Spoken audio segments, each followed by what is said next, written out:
Chapter 6, Free Your Mind. Developing unconditional worth is the ultimate way to eliminate imposter syndrome for good. To develop unconditional worth, we first need a consistent way to change the amygdala's perception of a threat. In Chapter 7, we'll then explore the neurochemical mechanism at work and reveal a system that uses this new process to get the belief change results that we want. We start by understanding how the amygdala creates and reinforces beliefs. We'll look at the amygdala change process itself and the psychology behind it. Just thinking positively doesn't change triggering beliefs. Standing in front of the mirror and telling yourself you are amazing, confident, and good enough rarely works. Or if it does help, the feeling rarely lasts. Why? Because the thinking part of your brain is trying to affirm something that your amygdala and the feeling part of the brain simply doesn't believe. Since the amygdala's purpose is to make sure you survive dangers, then the existing internal model trumps the new self-talk, and you'll soon revert back to self-doubt and imposter syndrome.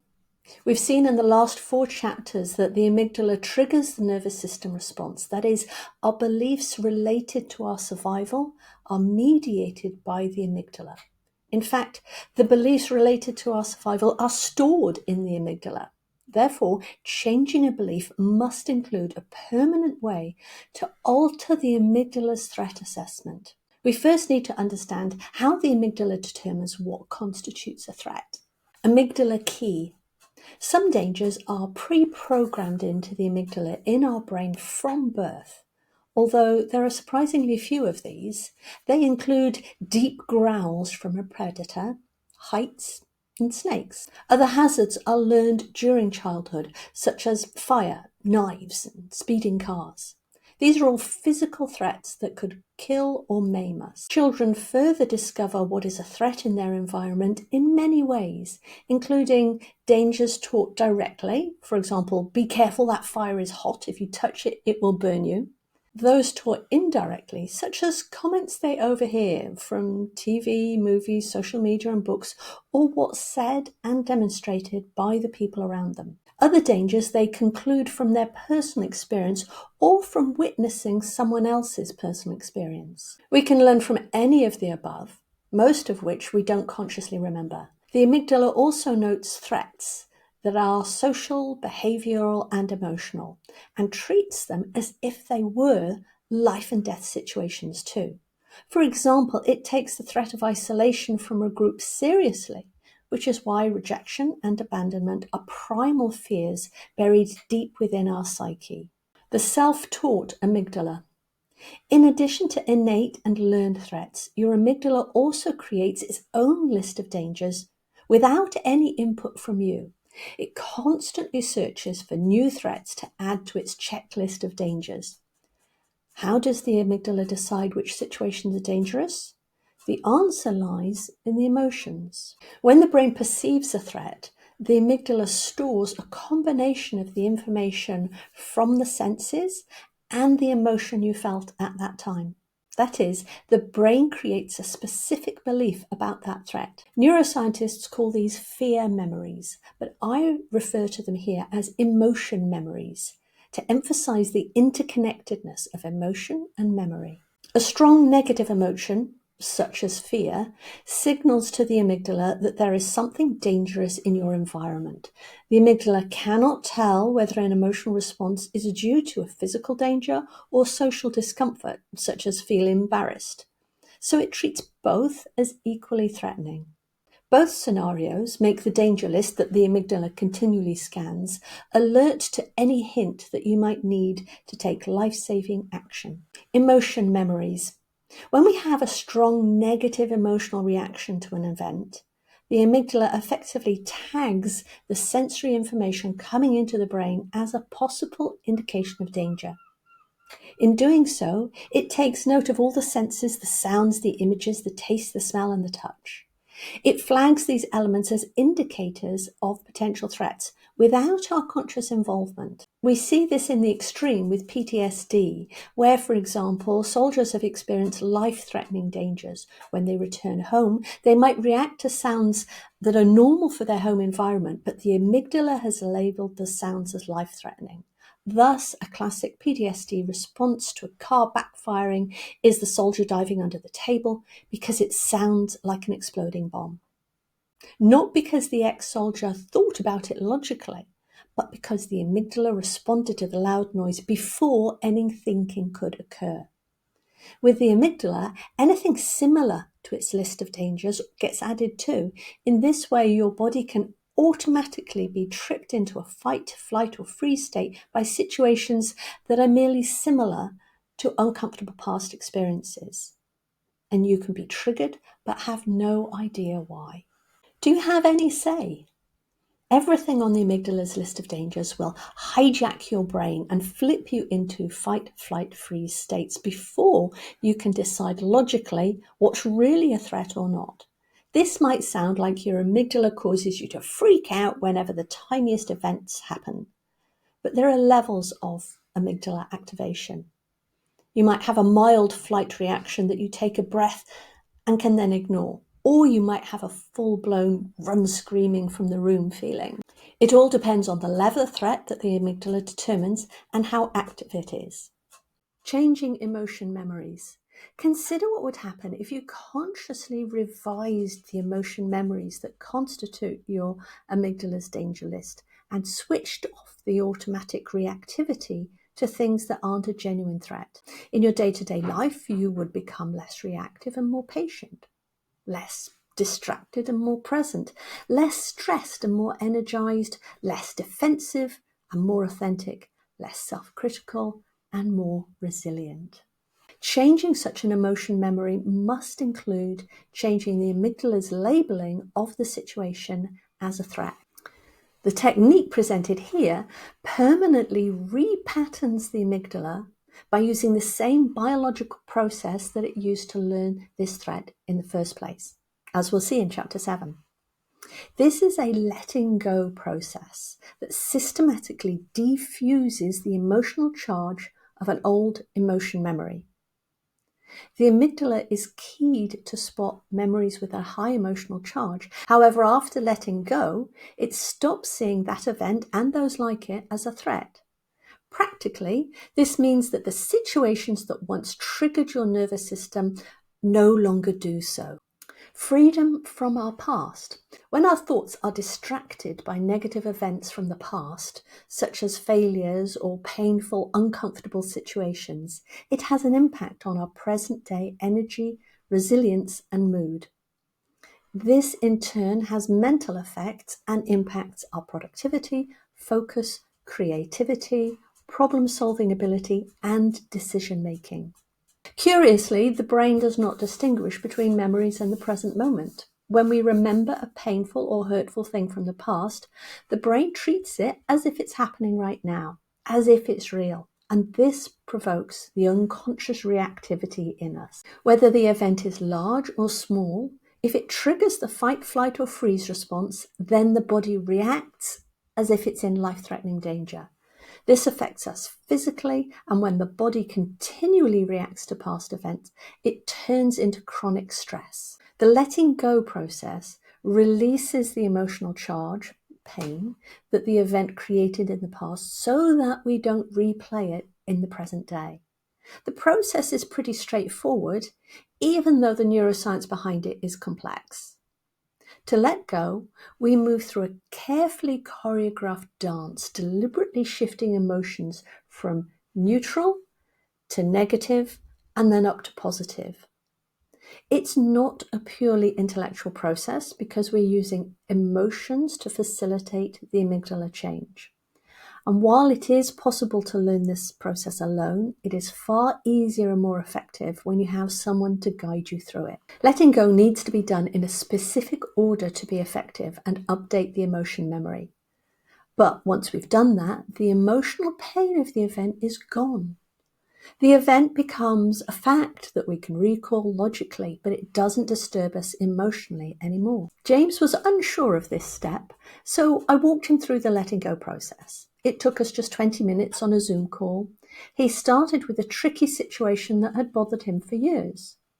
Once we were done, James had a strange look on his face, a combination of surprise, delight, and a little confusion. "That's so weird," he said, laughing. "It's gone. Well, I can remember the facts, but it's not a sharp dagger in my stomach anymore. The edges are soft," and his hands made the shape of a small, round, decidedly undagger-like object. "It seems more like an old faded photo than a real memory." He laughed again. "It can't be that simple. Let's do another." We did, and he had a similar experience. James was confused by the speed and efficacy of the letting go process. It worked so quickly that it seemed unbelievable, even magical. But every step of this carefully crafted process has solid scientific research and decades of experience behind it. Its strength is in its elegant simplicity. Let's explore the letting go process that James was so impressed by. There are 8 steps in this belief-clearing letting go process. 1, choose. 2, decide. 3, imagine. 4, access. 5, find. 6, understand. 7, feel. 8, celebrate. We're going to detail for each of these steps, explaining the psychology behind them. 1, choose. You have past events in your life that were painful, uncomfortable, and created negative feelings. They weren't life-threatening, but they still cause you an emotional reaction when you remember them. You may experience a quick flash of feeling uncomfortable emotions such as anger, hurt, embarrassment, guilt, or outrage, and your nervous system reacts. You could call these events difficult moments or small traumas. The first step of the letting go process: select one such event and one person involved. This targets a specific emotion memory, that is, one point in time and related to one person. Recalling this accesses the emotion memory. If you were to try to do the letting go process for many events at once, even if they involve the same person and or similar behavior, then it wouldn't have the intended clearing effect. Instead, you'd be thinking in terms of a generalized concept stored in a different part of the brain, and it wouldn't alter the emotion memory. It's essential to start with small events and not jump to the biggest, most difficult memories. The process requires that you stay in the untriggered fellow state throughout. Too big, and the significant past event would trigger your nervous system, which would prevent the positive change from occurring. Step 2, decide. Next, deliberately decide to change the belief or judgment about the situation you want to let go of. It's important to be motivated and determined to make this change. The brain has a normal biological resistance to changing its internal model. After all, this internal model has kept you alive so far. You therefore need deliberate effort to change this kind of belief. The F word. You could describe letting go as forgiving the other person for their actions in this situation. It can feel counterintuitive to forgive someone for the hurt they caused you, as if forgiving then means that you're invalidating your pain. Consequently, people often resist forgiving due to what they think it means. You might think that forgiveness means the event wasn't important or significant, the event wasn't painful, or you have to agree with somebody who did something destructive. You have to condone the other person's actions. You've lost somehow. You would allow it to happen again. You would become a doormat, or you would have to reconcile, apologize, or interact with that person again. None of these is true. This letting go process is private, internal, and solely for your benefit. It is to release your brain from the emotion memories that continue to haunt you and that your amygdala uses to flag potential danger. When you let go of these past events, you will naturally spend more time in the resourceful, calm fellow state. You respond rather than react to what's going on in the moment. It improves your relationships, decision-making, problem-solving, creativity, focus, and productivity. Ultimately, you develop freedom from the past and conscious enjoyment of the present moment, including the people and situations around you. You are deliberately creating a happier future when you can let go. Simon was a successful executive, But he and his wife split up after she had an affair. They were going through a bitter divorce, and Simon was angry, frustrated, and hurt. The divorce was distracting him at work and impacting how he related to other women, one of whom might potentially become a new partner. He found that he no longer trusted women in personal relationships and was worried that he might have to spend the rest of his life alone and lonely as a result. When I taught him letting go, he went through it 3 days in a row, specifically working on letting go of his feelings towards his ex-wife and forgiving her. This changed his attitude towards her dramatically. He found that he understood her and her survival strategies of drama and approval. He could accept her and be kind and generous towards her. That didn't mean he was going to become a doormat. He understood and accepted her, and he was still going to continue with the divorce proceedings. Just because he'd let go of his negative feelings and forgiven her didn't mean that he wouldn't carry on with the court case and make sure that their joint assets were divided equitably. However, it did mean that he started feeling optimistic that he could have a positive relationship with a new partner in the future. It's vital to see that in letting go, although Simon forgave his wife, it wasn't for her benefit or even about her. It wasn't about letting her get away with anything, nor was it agreeing that her actions were right or justified. The letting go was for Simon, for him to clear the negative emotion memories that were distracting him and causing him not to be present in his life. He gained freedom from this distraction and from the stress of bitterness and thoughts of the past. The benefit when you decide to let go is that you will feel much better. Step 3, imagine. Next, imagine the person involved in this event is standing in front of you. They're the one that you're going to forgive so you can let go of this emotion memory. Like a courtroom official, you calmly charge them with the facts of what they've done. You state the facts only about their words or actions. They don't get to talk back, argue, or defend yourself in your imagination. This is not a dialogue. Instead of judging or punishing them, you will be letting go for your benefit, not theirs. The charge brings the facts of the person and the event to the forefront of your conscious mind, allowing you to start to change this emotion memory. 4, access. Now you recall your emotional memory to the event you chose in step 1. Remember how you felt when the event occurred, not just mentally, but feeling it again, reliving the emotion. You might have felt pain, anger, fear, overwhelm, irritation, shame, guilt, or anxiety. If it is a particularly powerful emotion that could potentially overwhelm you, don't dive into it. Instead, just tap into the feeling a little. Conversely, if you know that you tend to avoid or suppress your feelings, then make an effort to identify and feel those emotions again more deeply. If at any point these feelings start to become at all overwhelming, then this situation has too high an emotional charge for you to deal with right now. Stop, relax, and try later with a less highly charged event. When you re-experience the complete emotion memory, it'll bring up your thoughts about it. Typically, these are negative thoughts such as judgment, criticism, or blame. Step 5, find. Now imagine yourself as an observer, standing off to one side of the event, and look for a more positive viewpoint. Mild detachment like this is positive and allows the emotions to become less raw and intense. It dials down the immediacy of the emotion memory so that you become calmer and less stressed by it. When the amygdala tags an emotion memory as dangerous, we tend to view the entire event as negative. It's important to see the event neutrally, and this means finding a positive in it. To find a positive in the event, you step back and become witness to the bigger picture. You look at what happened around the event itself rather than just the spot of negativity you recall. Find something positive that came out of the event. In psychology terms, this is called reframing. Saskia's colleague criticized her presentation, implying that she wasn't very good. This motivated her to improve her skills and take a public speaking course. On this course, she met a person who became a wonderful friend.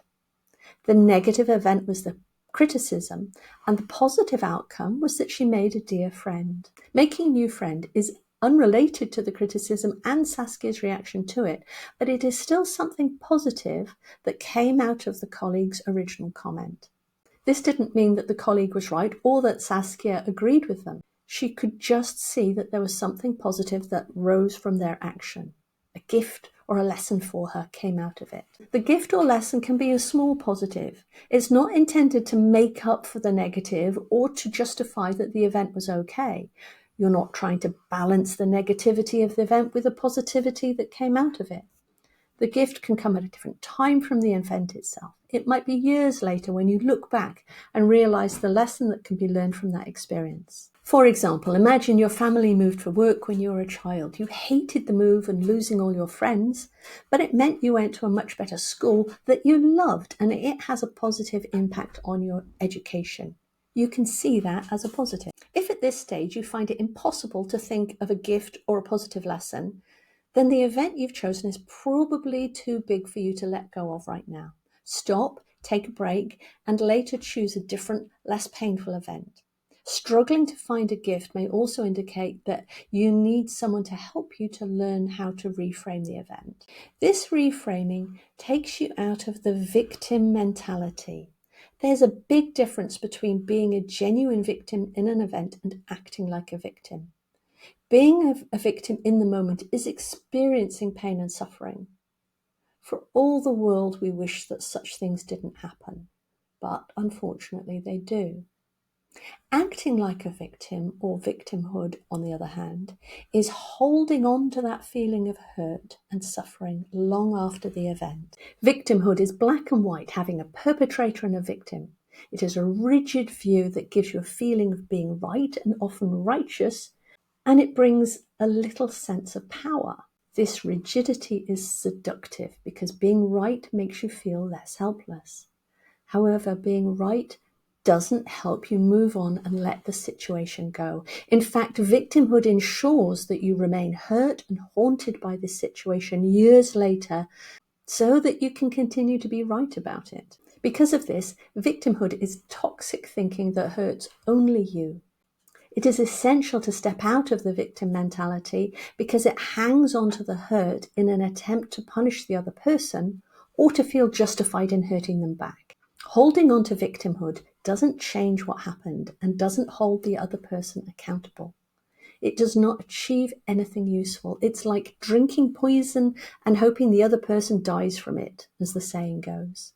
That is, it only hurts you and your mental, emotional and physical well-being. Seeing yourself as a victim is also disempowering. It reinforces the idea that you're helpless, powerless and unsafe, which impacts how you see yourself and your own worth and how you interact with the world.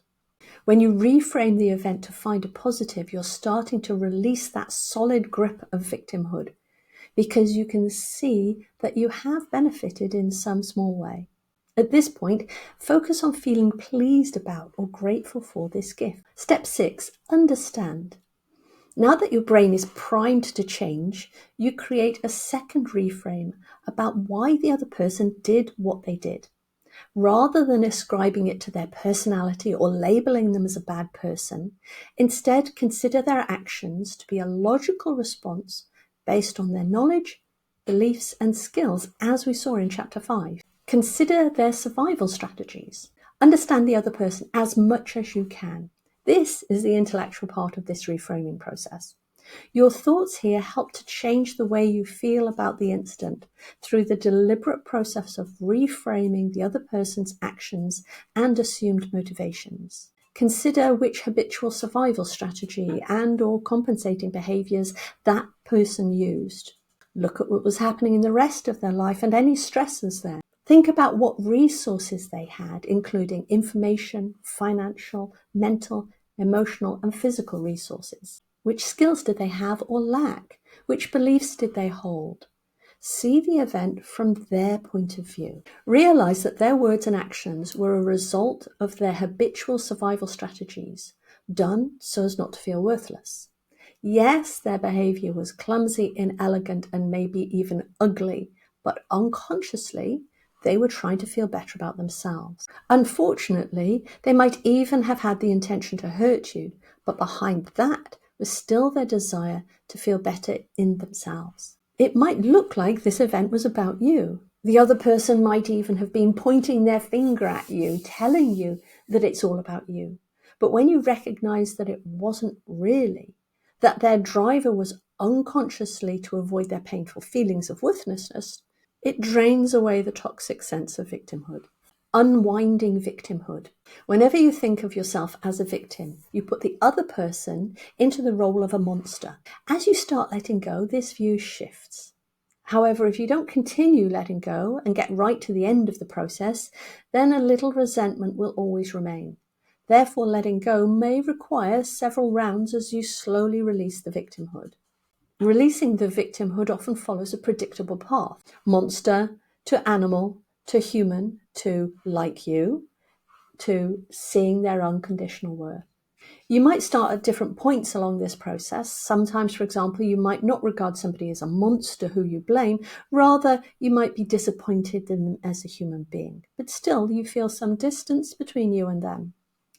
It doesn't matter where you start from because the end result is a feeling of acceptance, forgiveness, and gratitude towards them, regardless of how they feel towards you. Then you've become free. You've truly let go of that situation. When you label the other person as a monster, then it becomes easy to blame them for the entire situation. Although their responsibility may be justified, the label of a monster implies they had bad intent.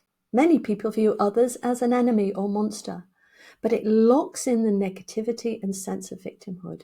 It also locks the negative emotion memory into the amygdala because the little sense of power from being right undermines your capacity to let the situation go. To get out of the victimhood trap, you need to separate the person, being, from their actions, doing. As we saw with unconditional worth in chapter 5, a person is not their actions. Their worth is not what they do. Once you've let go of seeing the other person as a monster, you may still feel a little distance from them. You may still feel angry or hurt. You may still be judging them or seeing them as disgusting for what they've done or holding them in contempt. It is the view that they are beneath you and inferior. At this stage, you may see them as an animal that is not quite human. Alternatively, you'll see them as threatening, which will continue to trigger the amygdala. Either way, you need to continue the letting go process. As you let go further, you begin to see the other person as a human being. This is where understanding their survival strategies comes in. You can understand why they did what they did. They have genuine reasons, however much you might disagree with those reasons. The other person may even be unaware of them. You also start to see that sometimes people make mistakes, poor choices, or errors of judgment. Although you can now see them as a human being, you may still feel cool towards the other person. The distance remains. They're a faceless person that you can blame so that your victimhood persists. As you go even further into letting go, you recognize the other person is actually like you. You see the similarities between you more than the differences. Your ability to accept the other person increases. Now, take a deeper view. If you had lived their life and had their exact experiences, skills, and beliefs, you would have done the same thing they did. This is a mighty shift in terms of letting go. It's seeing that we're all human and we're all the same underneath. It acknowledges we all make mistakes and have flaws. We all have past experiences that drive us. Finally, you can see their unconditional worth. To fully accept the other person, you turn to the idea of conditional worth. As we saw in chapter 5, people use the survival strategies of approval and praise, power, distraction, safety, or drama when they get close to the feelings, the painful feelings of unworthiness. If those don't work, they switch to compensating behaviors of attacking, acting like a victim, lying, running, and clinging. Conditional worth drives all of these behaviors. When you consider the other person's actions in this way, then real understanding occurs. You see them behaving from the pain of conditional worth. You can understand that if they were verbally attacking you, it's because they're not getting their usual survival strategy fix. You can understand that they try to get that fix because unconsciously, they feel their worth is not unconditional. Then you can understand that their stress and negative actions are driven by the need to escape that pain and feel a tiny bit better about themselves. The survival strategies don't really help anyone to feel more worthy. They do just enough to keep people locked into replaying those patterns. People only continue to use them because these negative coping strategies can feel better than nothing at all. That is, it's the best they've learned to do. And it was the best that they came up with as a child when they were growing up. Understanding that people are doing the best they can with the resources they have is not excusing their actions, nor does it remove the consequences of their negative action. For example, if you get caught speeding, then the natural consequence is that you have to pay a fine or take a driver's education course. The police officer doesn't need to be angry, disappointed, smug, or blame you. They can just calmly write you a ticket because it's the natural consequence of breaking traffic laws. Similarly, understanding why people do hurtful things doesn't mean you let them off the hook. It doesn't mean they've done the right thing, and it doesn't mean there won't be a consequence of their actions. The difference is that you can enforce the consequences without having to have the destructive, negative internal feelings yourself. You become the calm, maybe even slightly bored traffic cop. You understand that people were doing the best they could with the resources they had in that moment. Those resources can be financial, material, and physical. There are also mental resources that are reduced when people are in fight, flight, or freeze states. As we saw in Chapter 2, the IQ drops by 13 points in such times of stress. People literally can't make such good decisions in that state. Then there are emotional resources, such as how to be aware of and manage emotions. There are knowledge and skills on how to handle a particular situation. Finally, there are the beliefs that they've learned about the way the world works. When you see somebody behaving badly in a particular situation, such as verbally attacking somebody else, you now know that they lack skill in managing their feelings and are unable to express themselves better. They are simply doing the best that they've learned how to do. It's the best they can do with the resources they have in the moment. A positive perspective that works well here is that if the other person knew a better way of doing something and had the resources to allow them to do so, they would do it that way. If you can view the target of your letting go process from the perspective of we're all doing the best we can with the resources we have, it becomes your superpower. You can now let go of your sense of victimhood and become neutral towards them. Step 7, feel. Now you understand the mechanisms behind the other person's actions and the habits of behavior that they've developed. When you see the strange, incomprehensible, destructive things that people do as being driven by pain that they're not aware of, it all makes sense. And you can start to have compassion for them.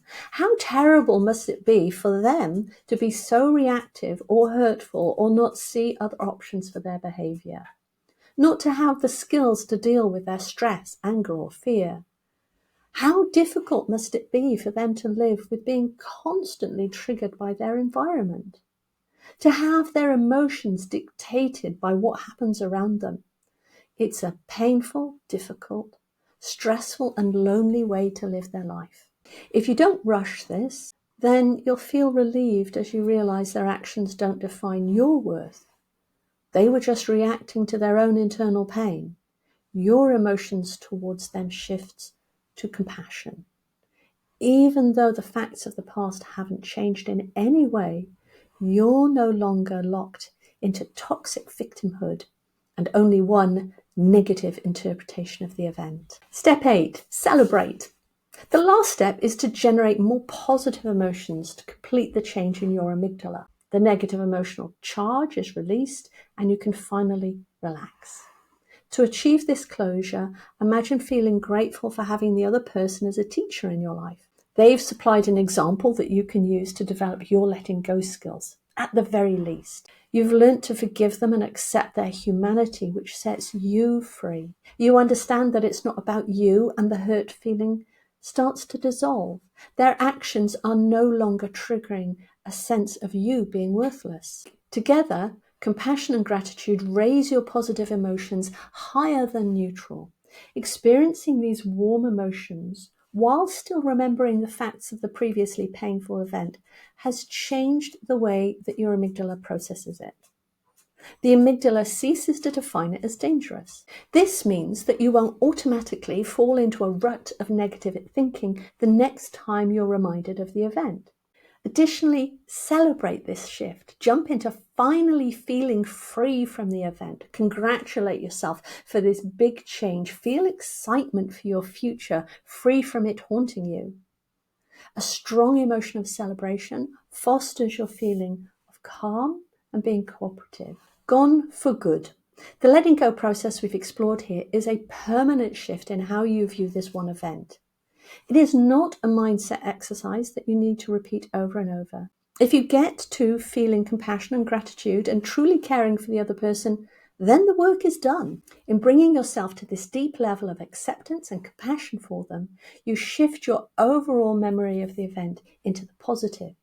It feels light and calm. You might even laugh like James and be surprised and delighted by this shift. Emotional intelligence. When you master this letting go process, you naturally increase your emotional intelligence because you're separating the person's actions from their worth as a human being. It naturally increases your respect and tolerance for other people, which carries over into all your relationships and benefits them immensely. You understand why people do the ugly, hurtful, clumsy things that they do, and you understand that it's the same driver for all of us.